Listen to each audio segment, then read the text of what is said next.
ഏറ്റവും ഇഷ്ടമുള്ള food blogger ആരാ? ഇപ്പൊ ഇത് കേട്ടപ്പോഴേ എനിക്കിങ്ങനെ പച്ച വെളിച്ചെണ്ണ, വാഴയില ഇതൊക്കെ വന്നപ്പോ എനിക്ക് ആരൊക്കെയോ ഇങ്ങനെ മനസ്സിൽ കൂടെ തേങ്ങാപ്പാൽ ഷെഫ്. എനിക്ക് പുള്ളിക്കാരനെ കാണുമ്പോൾ എനിക്ക് ഭയങ്കര ഇഷ്ടമാണ് പുള്ളിക്കാരനെ. എന്തെങ്കിലും പുള്ളിക്കാരനെ കാണുമ്പോൾ എനിക്ക് ഇങ്ങനെ ഒന്ന് പിടിക്കണമെന്ന് ആഗ്രഹമുണ്ട് കവിളില്. അതെന്താ? എനിക്ക് എനിക്ക് ഭയങ്കര ഇഷ്ടം ആളെ. ഇഷ്ടമാണ് ആളെ. ഇപ്പൊ അറിയാലോ ഫുള്ള് ട്രോൾസും കാര്യങ്ങളൊക്കെ വരുന്നുണ്ടല്ലോ. തേങ്ങാപ്പാലും മറ്റേ കരിവേപ്പില ബെഡ് ചെയ്യണം ആ സാധനങ്ങളൊക്കെ.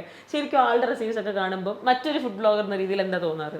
ലൈക്ക് ഭയങ്കര റിപ്പീറ്റേഷൻ തോന്നുന്നുണ്ടോ? സത്യം പറയട്ടെ, നമ്മൾ ഈ പുള്ളിക്കാരൻ പറയുന്നത് ശരിയാ, അങ്ങനാണ് ഓരോന്നും കഴിക്കേണ്ടത്. ഞാൻ പണ്ടൊക്കെ എല്ലാത്തിനും കുറെ മസാലയൊക്കെ വാരിയിട്ട് അങ്ങോട്ട് ഇളക്കി അങ്ങോട്ട് വഴറ്റി തിന്നുന്നത് അത് വേറൊരു ടേസ്റ്റാ.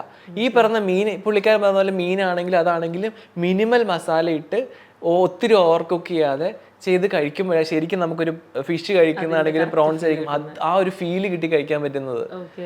ഞാൻ പറഞ്ഞ പൊട്ടർ എന്ന സമയത്ത് ഞാൻ ഈ പറഞ്ഞ കണ്ട മസാല, ഇഞ്ചി വെളുത്തുള്ളി പേസ്റ്റ് അരച്ച് കലക്കുക എല്ലാത്തിലും, അങ്ങനെയൊക്കെയാ. പക്ഷെ ഞാൻ ചോദിക്കുന്നത്, ഇത് റിപ്പീറ്റേഷൻ പോലും ഫീൽ ചെയ്തിട്ടുണ്ടോ എപ്പോഴെങ്കിലും? തേങ്ങാപ്പാല്, കരിവേപ്പില ബെഡ് ചെയ്യുക, പച്ച വെളിച്ചെണ്ണ, തേങ്ങാപ്പാല്, ആ ഒരു സാധനം അതിനെ നമുക്ക് മാറ്റി പറയാൻ പറ്റുമോ? തേങ്ങാപ്പാല് തന്നെ പറയാൻ പറ്റുള്ളൂ. അതുണ്ടായി കഴിക്കുമ്പോർക്ക് അറിയാം, പുള്ളിക്കാരൻ വെറുതെ പറയുന്നതല്ല. ഓക്കെ. ആരാ ഫേവറേറ്റ് ഫുഡ് ബ്ലോഗർ ആരാ?